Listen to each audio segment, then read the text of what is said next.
اسمحوا لي دلوقتي هعرض لحضراتكم فيديو في منتهى الخطورة.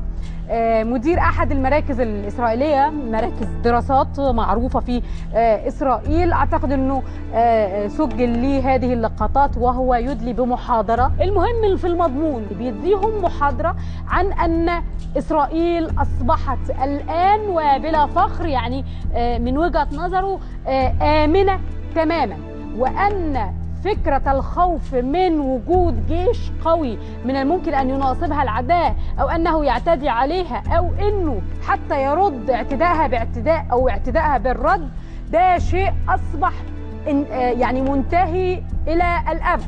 اتفرجوا على هذا الفيديو لأنه مهم للغاية وفي درس لازم نعيه جميعا. The army exists no more. The Syrian army is down to at least 50% of its size of 2 years ago.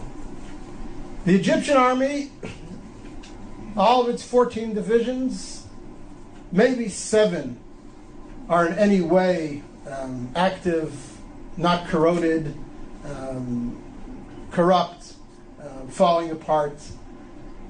The Arab military threat to Israel has evaporated.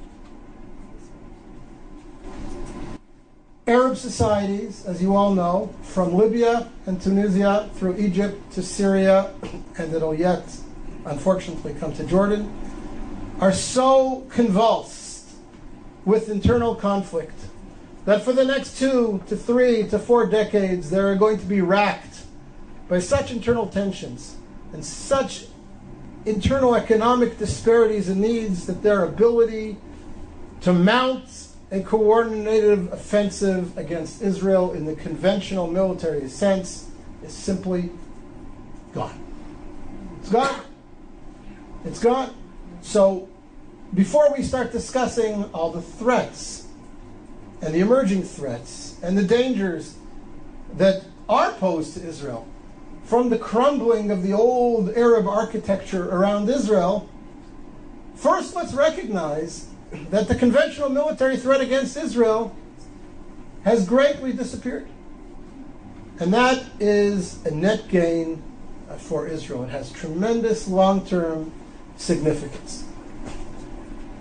Now, we all know that there are new threats emerging.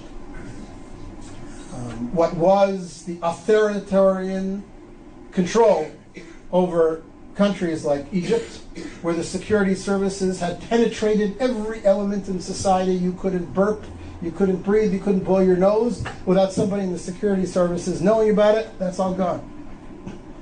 Morsi doesn't have control over the streets of Cairo, never mind the sands of Sinai.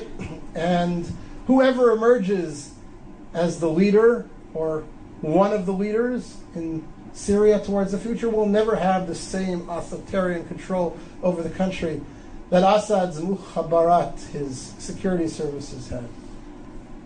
So that creates potential for great conflict. We all know about the threat of weapon stocks, missiles spreading all over, new weapon systems coming into the region, whether it be from Iran or from Russia. All these pose security threats to Israel that Israel will have to deal with in the coming years and perhaps decades. But the conventional military threat, the Israeli fear that the combined armies of Egypt, Iraq, Syria are going to mount a coordinated offensive like they did in the Yom Kippur War against Israel, that's gone. That's gone, thank God, it's gone. And therefore I say to you, again, Israel is winning.